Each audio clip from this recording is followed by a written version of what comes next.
Hey there, friends. My name is Sarah Mastriani-Levi. I want to thank you for joining us today, tonight, whenever, wherever you are, whenever this reaches you. Today, we, as usual, kind of threw around some ideas of what to talk about. And we're really in a transitional time, whether you're in the United States and preparing for election season, or we're not preparing for it, we're deep in election season, or you are not feeling politically connected at all, and you're very connected to the seasons of the earth and knowing the energy of each of those seasons, we thought it would be really beneficial to talk about seasons of healing and how they show up and how we show up in those different seasons, and traditionally what's available to us and what we can lean into. So I'd like to invite my co-host, William Brown, to join me, and we'll dive in. Hey there. Hello, how are you? I'm happy to be with you and happy to be talking about seasons of healing. Hmm. When you hear those words, what comes up for you? The first thing that came up was my time in Pittsburgh in the winter, where it was so cold, and there was this feeling of I just wanted to stop.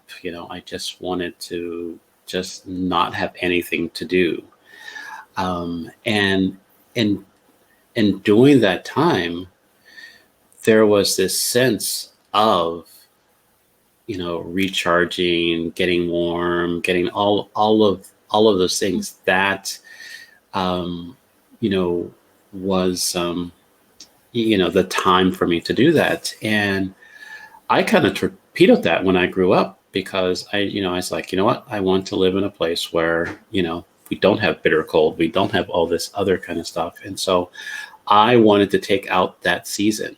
And sometimes it feels like I pay for that with the 100 degrees in the in the Mm-hmm. summer, down there. It's like, I Mm-hmm. could have managed this out if I could do that. But recognizing that, each season has its purpose, has its, Mm-hmm. mission, desires, and all those things. And even if you dare to want to torpedo one or the other, you'll deal with it, I guess, Mm-hmm. no matter what. So that's Yeah, what came up to me. I don't know why. that's a really good kind of connection, I think. Um, so a lot of people kind of go through life and don't really acknowledge the seasons other than cold, hot, warm, warm, or Mm, something of that nature. Um, and the trees and so much of nature gives us hints as to how emotionally we can deal with things. mm, Nature, astrology, many other things when we look astrologically, what's going on in the sky. But, we think about the the spring and just the newness and that mm, energy of starting something new, of beginning, of something really wonderful and beautiful, and who knows what will develop, kind of just that freshness. Summer is just kind of like this incubation period of like heat. For in the south, it's an incubation period where a lot of people are inside with their air conditioned right. so as not to feel the extremeness of the heat. Hmm. And things are really ripening and things are coming to fruition, and generally people are pretty happy and things Right. are sprouting and Right. coming to like lovely sweet fruits and things that are just very indicative of that time. um, and then we have the harvest time in the fall, where things are kind of starting to shed, and the leaves are starting to fall, and they're really showing us how Hmm. easy it is to let go, even though we don't often think of the ease of letting go. And then the winter is really just the trees being bare and the coldness, but it's also like what appears to be the death is the season of the root, where Hmm. we go deep in the root, where we go deep within ourselves, where we have to allow something to die for something new to show up in the spring. Right. And how much that can influence our moods, obviously our environment. Um, yeah, and the idea, for the cold, you in Pittsburgh were trying to take out the season, but we don't get to take out the season. Our body has to process it. And I think as Right. like snowbirds do this lovely dance of just being like up north in the summer in the United Mm-hmm. States, and then down Right. south in the winter, and they maintain this 60, 70 degree Fahrenheit range for their Right. body and have less, because it can be really debilitating when on either end of the spectrum if you have to be Right. outdoors and working. Yeah. I, you know, the when you were going through the seasons there, the one thing that reminded me of the conversation that we had around, this time of the year. And I guess I'm a summer baby, right? So, it's like I love the summer and all that other kind of stuff. I deal with the heat and all that other kind of things. I kind of manage that. But I'm outside, I'm just kind of like enjoying that time. And even though um, I enjoy the fall, there is a morning. There Mm-hmm. is, oh, summer's over. I hate Mm-hmm. it. It's just, I can't go. So I gotta wear the, or something.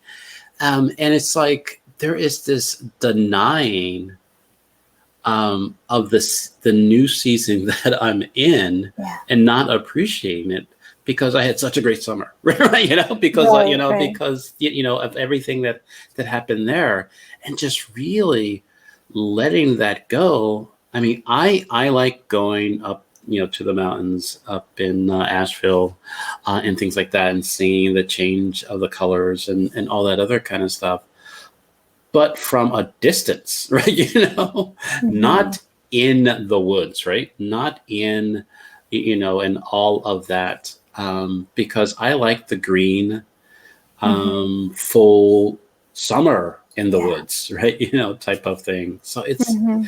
very interesting how, when you were going through that, it's like, holy crap, I've been resisting the fall, right? Mm-hmm. Wow. And we do, I think it's funny, no matter how old we are, I still have that same feeling very frequently of like, you kind of go back to childhood growing up in the States. And I think for many people who grew up here and who grew up in a traditional, conventional sense as far as our time goes, the summers were freedom.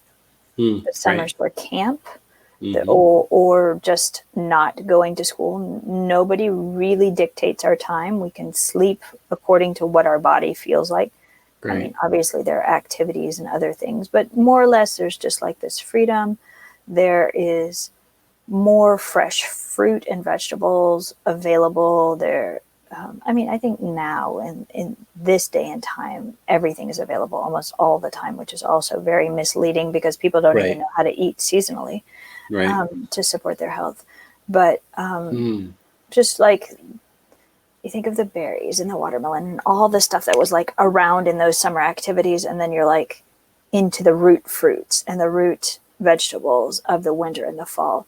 So I think for a lot of people, the fall is like, let's watch the leaves fall or change colors. And that's really chill and cool until they've fallen. And then we're Right. like, it's naked, the tree, Right. like, what now? And it's like the death is right in front of us, Right. where we were kind of in denial of like, oh, it's pretty, it's nice, and I don't have to feel this. And then, whoa, the starkness. There is the one thing about winter, and the trees and kind of seeing, the death during that time, that I can always remember as a kid being like surprised with what was behind the Mm-hmm. the foliage, right? And Right. it's like, wow, I didn't realize, one, that was so close, or that was even there, because Sure. and Mm-hmm. it's like really embracing that, death, to get awareness, right? to Mm-hmm. to get more of awareness of things. And it's just like, wow, that is just really interesting. That, I mean, I would resist those moments, those times, those seasons, but at the same time, that season, the winter, when I was trying to run in, get out of the cold and get, all that other kind of stuff and not see all the barren trees and everything, I was missing what it was showing me at the time. I think recognize what seasons we're in, appreciate it, and get the lessons or the enjoyment of it. Mm-hmm. Um, I mean, I've heard people say eat what season you're in. Mm-hmm. But until you said that, I was like, I think I want to like start doing that. Really, it's like, okay, what fruit and vegetables are in season right now? That's what I'll eat. Right. That's, and just kind of like go along with it instead of just, what is it, McDonald's, have it your way? Is that what it is? I don't know. Yeah. I'm not sure. Something different, right? Right. Just kind of, and then I'm out of season, and then I'm on alignment, and then maybe that will cause suffering or, I don't say non-healing. I don't know if that's, but pain because of it. Yeah, I'd like to expand on that a little bit. When we think about eating for seasons, generally we go to the store, we have the same 5 kinds of apples available to us. Most people don't realize that there are like 500 different kinds of apples available to us in the United States alone. Wow. That we could have a different kind of apple every day because we just know the ones that we see. Right. But I don't want to go into an expansive list of which fruit and which vegetable is which season. But as a general statement, when you're trying to figure out what is seasonal, we'll talk about what is a little bit, and then we'll talk about why. Okay.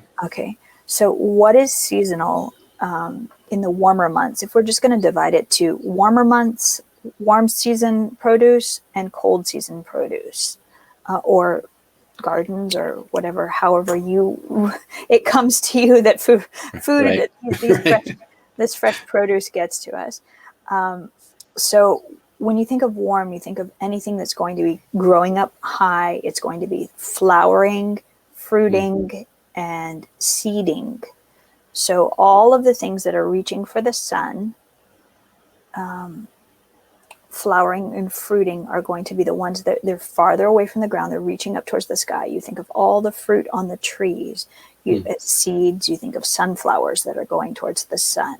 Right. You think of tomatoes that are coming from the flower. Most vegetables come from a flower or some sort of connection like that. But things that are reaching up towards the sun, they are going to be your warm season vegetables. Got it. And then what do we do when we're cold? We want to be close to the protected ground, rooted. So that's going to be all your root vegetables, all your green leafy stuff that's very close to the ground growing, not way up into the sky, because the cold will damage it. All of the compact cruciferous vegetables, broccoli, cauliflower, those kinds of things, those are going to be your cold season vegetables. And we have like this plethora that is arranged, this cornucopia of availability with Whole Foods and supermarkets and everything, and farmers markets from all over the world where things are developed or delivered. Right. We believe we can have them all year round, more or less. It's suddenly winter and we want grapes, which is traditionally a summer fruit. You get them from where it's summer somewhere else. But what's actually happening is when we think about like traditional Chinese medicine or even homeopathy, we don't get sick from another environment. We get sick from our own environment. So actually what causes us to heal is in our own environment as well. So if we want to eat to heal, we need to eat things that are both local and seasonal. People talk about honey being very healing, and the pollen, the bee pollen, and getting local honey. That is because the bees have collected everything that's kind of allergenic, all of those pollens, and regurgitated it and processed it so that we actually get the antibodies through that local honey. That's why we need local honey and not some shipped from somewhere else. It's all Wow. available to us to heal seasonally in our own environments. Hmm. So I think a lot of people are like, whoa, like, Right. Oh. where did that come from?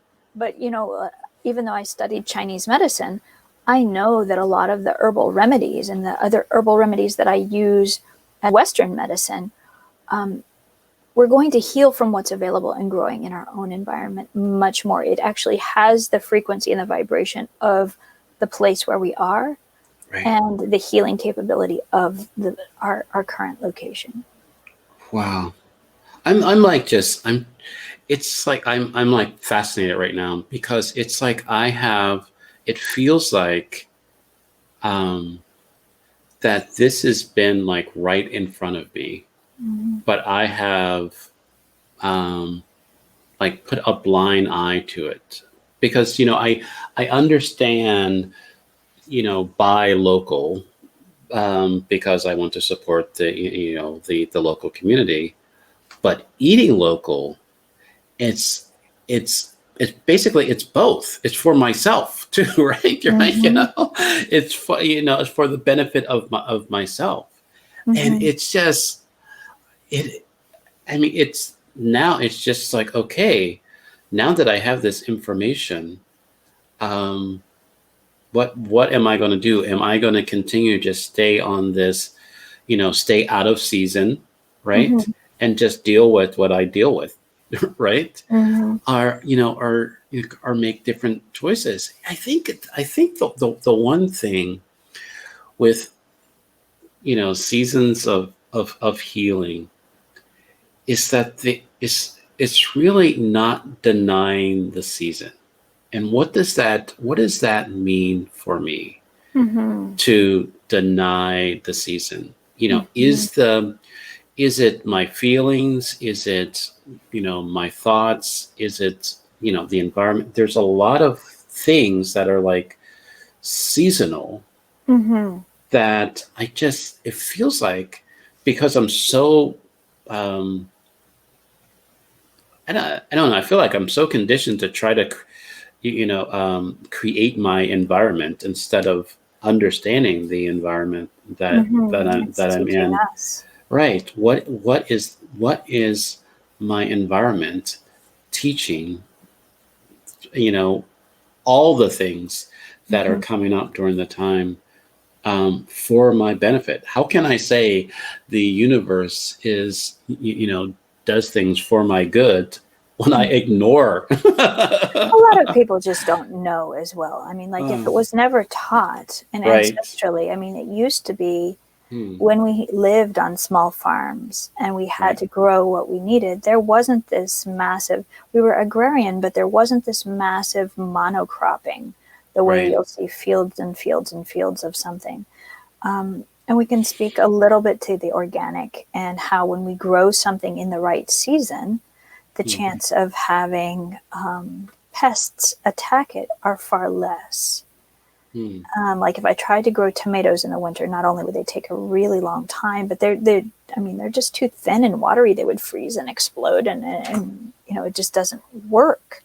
Right. Um, and so we're getting all these hints from the plants about how we are to protect ourselves and how we are to, when we think about organic stuff, um, you know, I had a small farm in Israel and we grew a lot of vegetables, fruits and vegetables there. And when you're doing biodynamic, where you're having multiple crops, Hmm. so that you can feed your family, you're going to have pests that are going to wreak havoc no matter what. And kind of just learning to, like, why should we do organic? Well, things that are in season grow easier. We don't have to put any chemicals, because whatever kills the little guy kills the big guy on a small scale, Right. slowly. But also, we're going to see that it's going to work much better for that season to be able to grow those things, and that organically we can. There's always I would see in my farm that, let's say I planted 15 broccoli, there would always be one broccoli that wouldn't thrive. And when you leave that non-thriving, sick produce in with the other ones, all the bugs actually, it puts out a vibration, and all the bugs go to that sick one. If I was to take it out, they would try and find the weakest link amongst the other broccoli. Wow. But they will feed on the one that has said, "Hey, I'm not going to make it this season. Right. Come and eat from me." So Right. it's like, also this goes into a Wow. whole topic about living with the sick among us instead Wow. of like separating them. How the plants give us a lesson in supporting and keeping a community together. I mean, there are magical lessons here, and a lot of people will be like, "Oh, this is nonsense," but I've seen it again and again. Wow. I mean, I'm just. I think the most of this is I am just trying to. The question that keeps going through my head: what season am I in? What season I am? I want, because there is awareness that I have that I haven't been aware, right? Mm-hmm. That I didn't know, and I was just doing things. So Mm-hmm. it's like, okay, in order to get different results, I want to be able to at least acknowledge what season I'm in. Mm-hmm. So I can get the healing that I desire. I can be present to what's available, Mm-hmm. and it's, we talk about healing. This is healing conversations and everything like that. And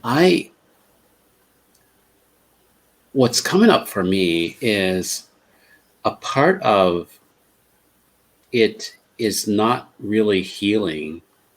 My attention or my desire is really not about healing, but it is relief. If you, Say more if about that that. makes sense, Say it more. it is like, here's a painful situation, emotionally, physically. This is, I don't want to be healed of this. I Mm-hmm. want to be relieved of this. And Mm. so whatever I can do to relieve it, right? Or give me the appearance of relieving this pain, discomfort. Um, that's what I'm committed to instead of healing. Healing for me right now is showing up as a process, as a Right. season, right? Mm-hmm. It Yeah. is there is Mm-hmm. this movement, and I shared about earlier this week how there's been this pain that has subsided, and it's like moved to different areas, and I was like pissed off that it moved, and it's like, no, that's a good thing, right? It's moving, and it's Mm-hmm. like, it's um pain showing up in other places is the part of the healing. Mm-hmm. And it's like, my relationship to healing was more about relief, and so Mm. that's why I would just do crazy things to get relief instead of being healed. Well, you're certainly not an anomaly in this Right. country. When you watch TV, you see pharmaceutical medicine being thrown at you every other commercial, and then a law firm about how to sue for accident relief, and Right. then whatever else they're selling at the moment.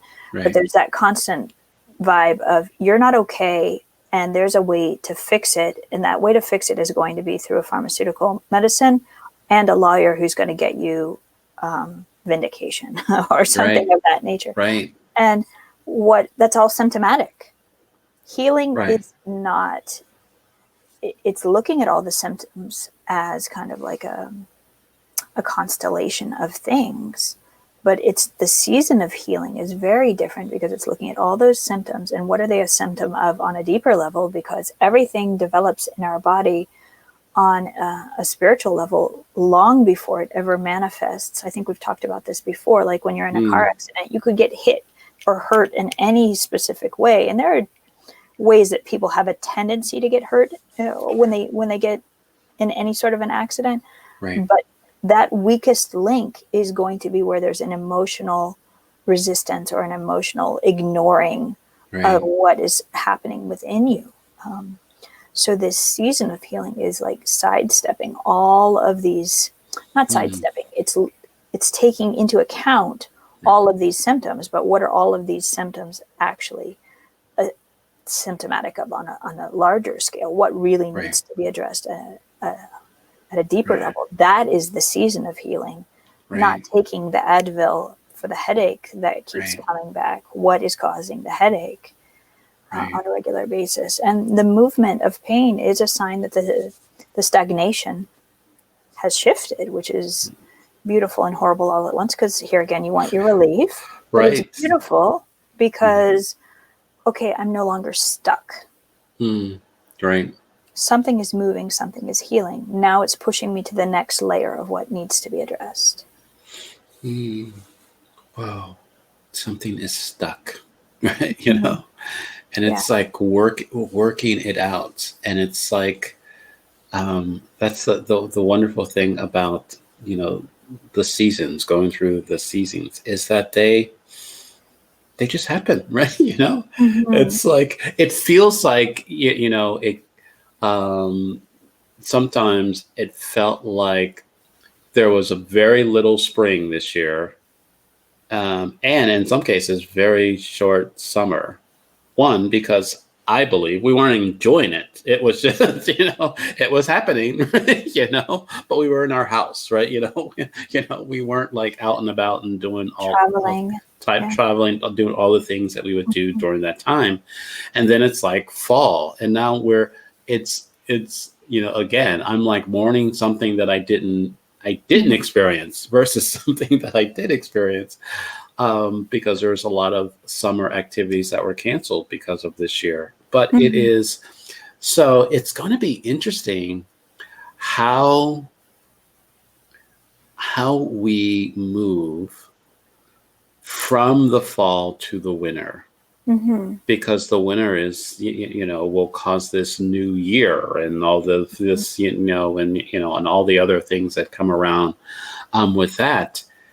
And in some cases, 2020, we didn't we experienced, I'll speak for myself, I experienced and didn't experience the seasons Mm-hmm. this year. And so how can I like regain my footing, within the season?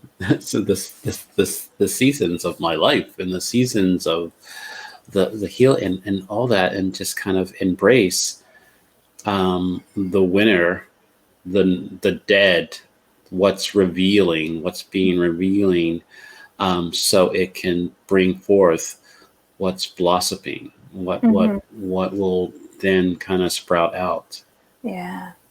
Wow. So it's a great question. I think of people who live south of the equator, obviously having opposite seasons than us, and when they travel back and forth, and you could actually sidestep like summer indefinitely if you were traveling, or any season indefinitely if you were traveling, reversing polarity of where you're living at different times of the year. Mm. And what if you were constantly in that blooming, blossoming state, or you were constantly in that death state? Right. And there is definitely a feeling of we were here for it, but we weren't we weren't entirely present to the power of the at least the spring and summer season Mm-hmm.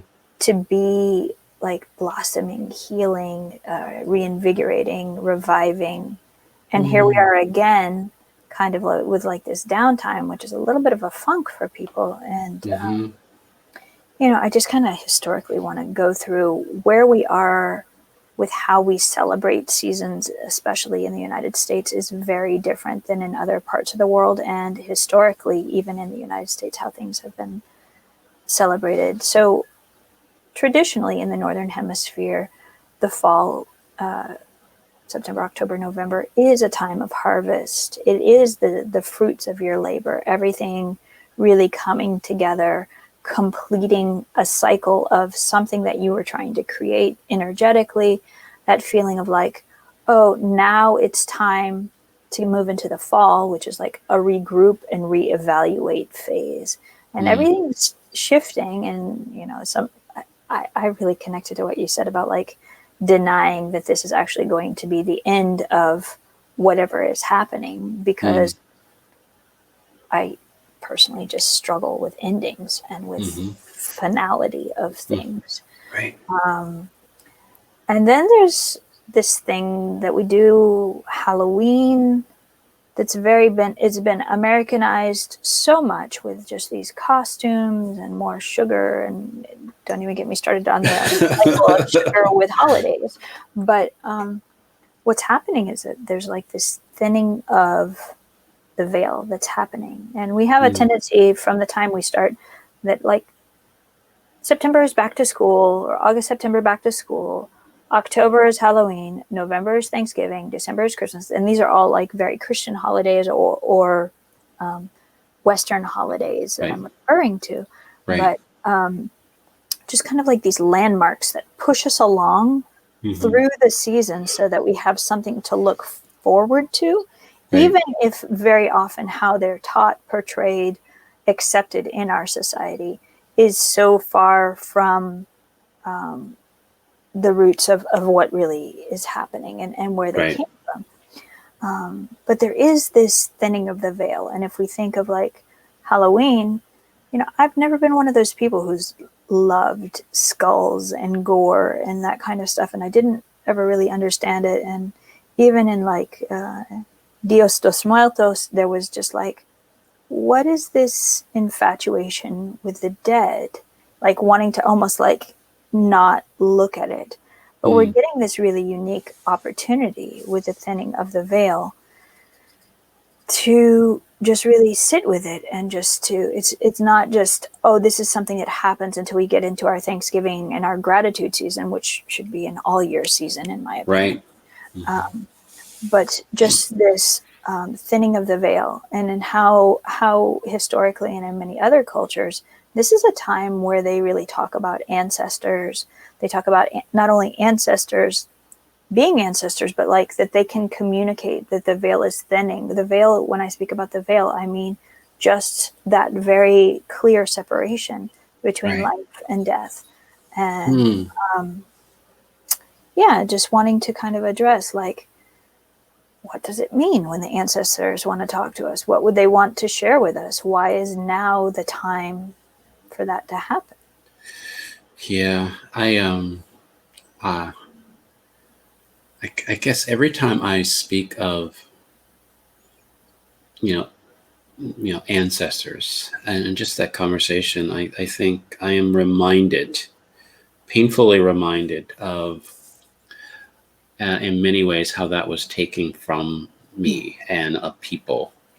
And we, and how much I have to do to even have even an awareness of ancestors, right? You know? And so, because I think there's so many lessons and there's so many things that they want to share with us, and especially at this season, this time, you know, in our lives. But I have like no awareness, and it's like, I don't know why Casper the Friendly Ghost just came to mind, but I mean, it's like, that's my desire, that it's like, hey, if my ancestor shows up, it's like this friendly kind of, hey, you know, I'm your great great great uncle, right? You know, or something. You know, it's okay. You know, this is what's going on. But this, I just have. There were so many things put in place that kept me from really knowing. And here's the scare. I don't want to say this. The scary thing is, because of how slavery showed up in our country, in the Americas, there could be there's a reality. There could be people around me that I have an ancestral connection to that I have no awareness of. Mm-hmm. And I may be at odds with, I've made, but I've lost power of that connection because of being moved around from plantation to plantation and all the other type of Mm-hmm. of deplorable things to kind of fuel slavery type of Sure. thing, and creating people within that, as of just, I don't know why cogs in the wheel, type of thing. But so there is this feeling that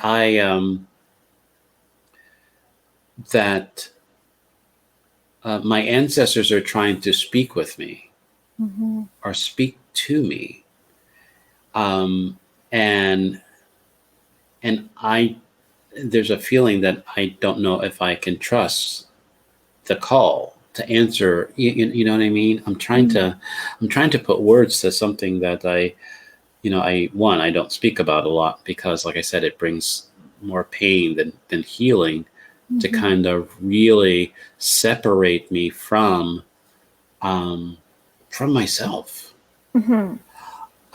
and to give me access to this movement and flowing in the seasons of my life, Mm-hmm. and having like I think, like you said, our nature and our ancestors want to help us and guide us along, um, and there's so many things that we have been conditioned to kind of take that from us, Mm-hmm. and keep us from that reality. So how can I um, really mourn the loss, but also embrace that beyond that, the systems that were created, I can, if I'm open to it, I can still get access to um, beyond the veil. Mm-hmm.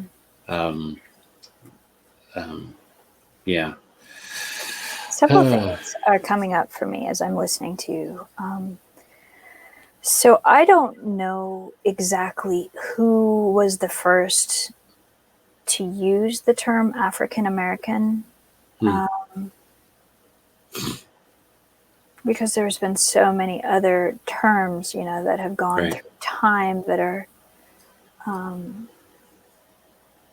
just have shifted how we've called people from other places, not only Right. African Americans, but many ethnicities, Right.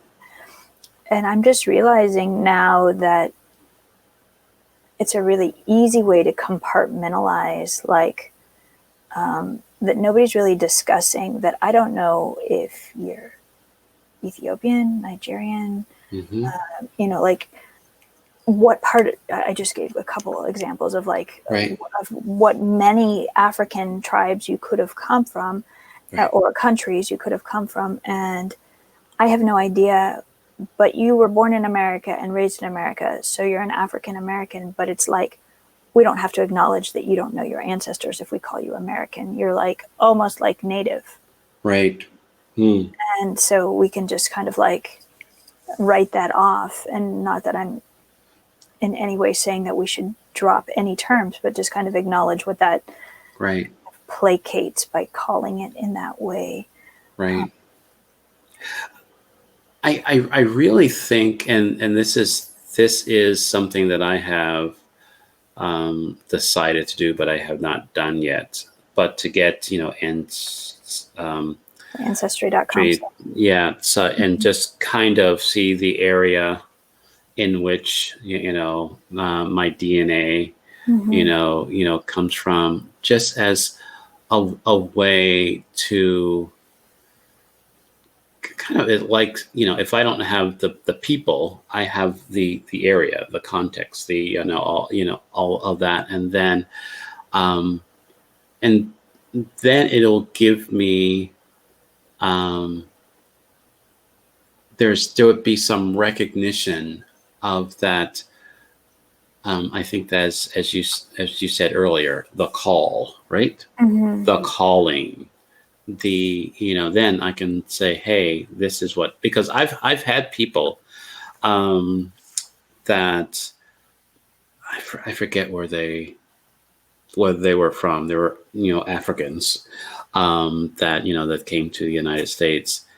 And they would look at me and like I was like, a relative or, or something. And they're like, are you from? And it's like, no, I'm from Pittsburgh, right? Right? It's like, no, yeah, you're more than from Pittsburgh. You're right, type of thing. And there was this familiar, right? And I can't remember where they were from, because my listening at the time was they're Africans, period.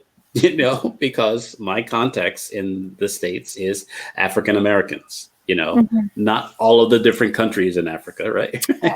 Right. But just that one, that one continent, and just kind of deal with that. Right. And it's, so there is that desire to know, so I can, like, like I mentioned before. Right. Right. And kind of, see what, because like I said, there's a feeling, but there's also a not knowing, and then a fear of, getting it wrong, or I don't know. There's a lot of that stuff. But like I said, not being in season is the biggest thing. That is just the concern. That because I'm not in season, I'm not open to what the ancestors are trying to say, what they need to say, how they're getting me a move. And then we're just kind of go from there. And then there's this, in some cases, there's a life of melancholy, right? So it is just like, oh, I know and I don't know, and I'm okay with not knowing, and just kind of just staying at that, instead of being excited about potentially knowing. So something that comes up for me, I'm going to go back into that ancestor bit. You hear these prayers of calling in the ancestors, calling in the support, calling in all these people. You may have heard, like your grandmother's prayers are still protecting you today. Absolutely. And things like that. So I know that I have a distinct advantage of my history being recorded much more directly than perhaps your history was far back. But, I didn't have a close relationship with my grandparents or my great-grandparents. And so there's this feeling of, like, who are these ancestors I'm calling in, even though they might be documented, because there's no stories that are really being passed down in my family lineage. That's like, when you think of like First Nations people, they have stories of how, they all have a specific name that is very meaningful. Right. And sometimes you would feel, or you would hear, that this was, such and such from this place, known for this thing. Right. We have like a kind of like an ageism thing that's going on currently, where we don't really talk about it, and we kind of hide our older people away and make them less important, and make them burdens, and make them lots of things where they're not included in the community as they are in other cultures that I've lived in. They're kind of just like, okay, here's a old folks home, here's an old folks community, you guys do you over there. Right. As opposed to having the wisdom of the ancestors, we don't even know to look for it, Right. because it's not even prevalent 2 or 3 generations back, much less stories of 5 to 10 generations back. And I've done a tremendous amount of work Mm-hmm. with DNA and ancestry stuff. Not what I was intending to do, but I've discovered so much. I've spent literally months building out kind of as family historian or somebody, just collecting information, because the identity of certain people in my family was not who we thought they were. Right. Well. And then really looking into the lineage of what's going on, and this confusion of like, okay, now we're in a season where we want to be calling in these people, and whether it's from Africa or from Europe or from the United States or wherever, like, Mm-hmm. how do we even begin to connect to something that we didn't grow up with? Right.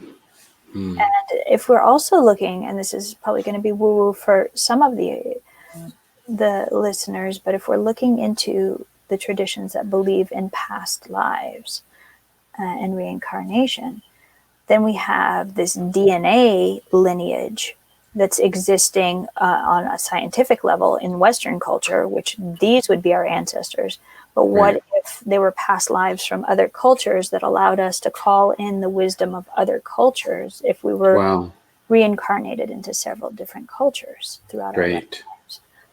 Wow. That just kind of like, whoa. That's a Not different only kind of do lineage. right. You're right. I mean, because look, and there is this belief that I have that we are all connected. For sure. Right. So Absolutely. it does not, even though when you said it was like, what, we not only do we come different lives, but we're like different cultures, and it's like, you've gone too far now, right? Maybe.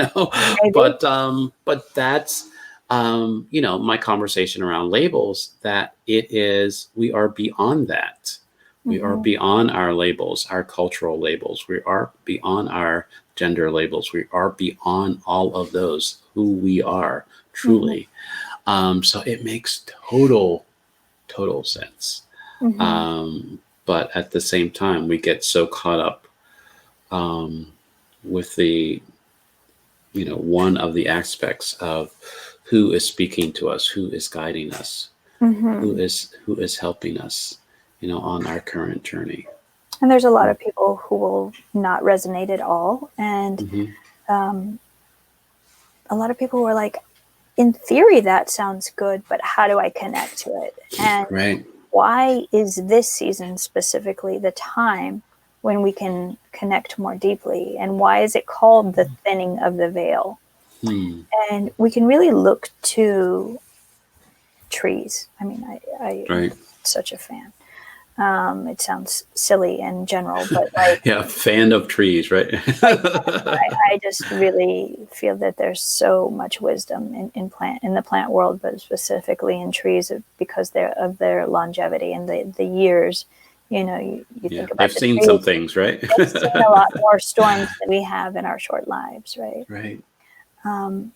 And so the thinning of the veil is like when the leaves fall off, and whatever's on the other side becomes more transparent. Physically and spiritually, we're connecting to what's on the other side. There's a tendency when we get colder to kind of just come closer to the fire. Just whether it's in the summer or the winter, when you build a fire and it gets dark, people come around the fire. Right. It's a rare thing for somebody to be like, I don't want to be warm, I don't want to be safe. Right. So they come, they close down, and then in that darkness, the shorter days and the darkness, we're able to get a little bit closer to that root, the wisdom of the root, the wisdom of the ancestors that is buried in the soil, the generations. And you think about archaeology, of those layers and layers of sediment, how they dig down and then they find things. Like, it's all beneath us, everything that was on some, not beneath us like we're better than that, but beneath us Right. physically. Gotcha. Beneath us, it's in the ground, it's in the root, near the roots of all of these trees. And that is where, in the quieting, in the darkness, in the shorter days, in that just, okay, I'm sitting around the fire, but I'm like really processing. This is the death of the summer, the death of the harvest. And I'm going inside. Something has to die even before I can start to look at the seeds I'm going to plant for next year. Great. Wow. Clear the field completely. And in a lot of traditional cultures, I mean, I lived in Israel, and still every 7th year, there is a field that is left barren. So you rotate your fields. So you allow at least 1 year, a sabbatical comes from that 7th year idea, taking a break from everything that is familiar. The sabbatical, the Sabbath on the 7th day, the 7th year, the field. It's that quieting, it's that going inside, it's not working the fields, it's not working the fields of our psyche. It's sitting with what is, allowing the wildness to grow up, and not tending to it or changing it. Wow.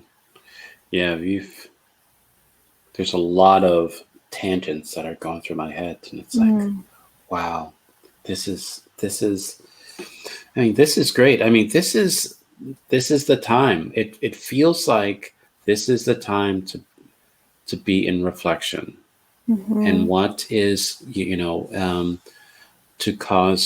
to really show up in my life, right? To show up in my healing, in the process of that. Yeah, this has been a wonderful conversation. So it's like not symptomatic, right? It's also giving a place. So you have a pain. We're not just going to take a pill and make it go away. We're going to sit with the pain. Where's the pain going? Sadness and grief. Let's get happy, happy, happy. No, like it's not that you can't be happy, of course, but like you need to sit with that a little bit.